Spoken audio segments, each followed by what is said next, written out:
Did you know that you can make up a staggering $5,000 per month from the comfort of your home? Many people have done that through starting and growing a from-home online business, and they are not half as hard as you think. These businesses are perfect for you if you need a side hustle for some extra cash on the side, or seek to reach financial freedom by owning a full-time business that eventually grows to generate passive income. In this video, we're going to cover 3 business ideas that you can start from home, and these businesses are extremely in demand and easy to start. But the best part about them is that they can be turned into passive income, so keep watching to know how. Welcome back to PST Finance. For the first business idea, we have building an email newsletter. This is a business that you need very little money to start, as you won't have to pay for physical products, which can be a very big issue for people who want to start businesses. There's also a lot of money in it. Let's take a look at Brew, for example. It's a finance and business email newsletter that was created by 2 students at the University of Michigan called Austin Reef and Alex Lieberman. The 2 started in 2015 and grew their newsletter until it was bought by Business Insider in 2020 for a staggering $75 million, which is an insane amount of money for a business that literally anyone can start. The first thing you need to do if you want to start a newsletter business is come up with a good idea for your newsletter. This depends on who you are, your passions, and the type of niche you want to focus on, the type of content you want to create, as well as the whole purpose of your newsletter. For example, your newsletter's purpose can be creating content as a business itself, or promoting other businesses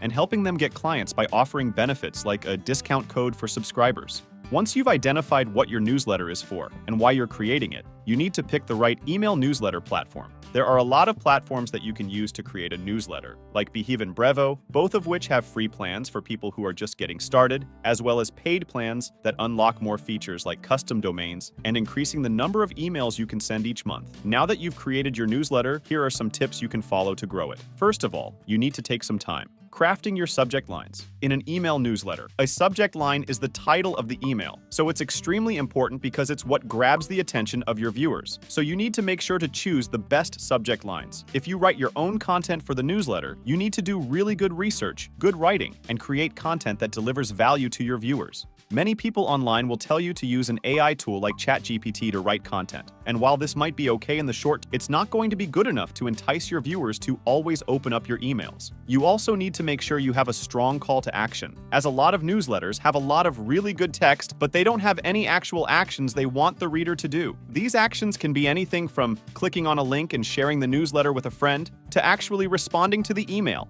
If you have affiliate links on your newsletter, then you definitely need to entice your readers to click on them. And you can do this by highlighting the links or writing exciting words that will urge people to click. Another good tip for growing your newsletter is using social media platforms like X, Instagram, and TikTok to promote it. But you need to keep in mind that it takes a really long time to build a successful email newsletter. And if you don't stick to it for a long time, it's not going to do well and won't grow large enough for you to monetize it, either by running ads on it or by offering a premium subscription service. In fact, you need to be consistent with your emails for at least 6 to 12 months to start seeing some success. But once you grow your newsletter, you can turn it into passive income by hiring writers to do the work for you, which is why newsletters have become so popular as a passive income business lately. The second business we'll talk about now is one that anyone can start easily, and it's called print on demand. Print on demand is essentially you creating designs and uploading them to print on demand websites, which will create a photoshopped picture of what that design would look like on a t-shirt or a mug or anything that the company could print the design on. Then it gets listed on that print on demand's website's marketplace, and when people buy anything with the design you've created, you get a split of the profit. What's even better is that you won't have to worry about dealing with customer service or shipping, because the website will do all of this for you. There are several websites that do print on demand, and you can use teespring.com or even Amazon, which refers to print on demand as Amazon Merch on Demand, to get started. If you want to get into this business but think that creating designs might be too hard for you, you should know that there are actually tools you can use to create the designs. One tool that you can use is a website called placeit.net, which can help you create designs for print on demand, or even a logo for your business. It's extremely easy to use and helps you because it has existing templates,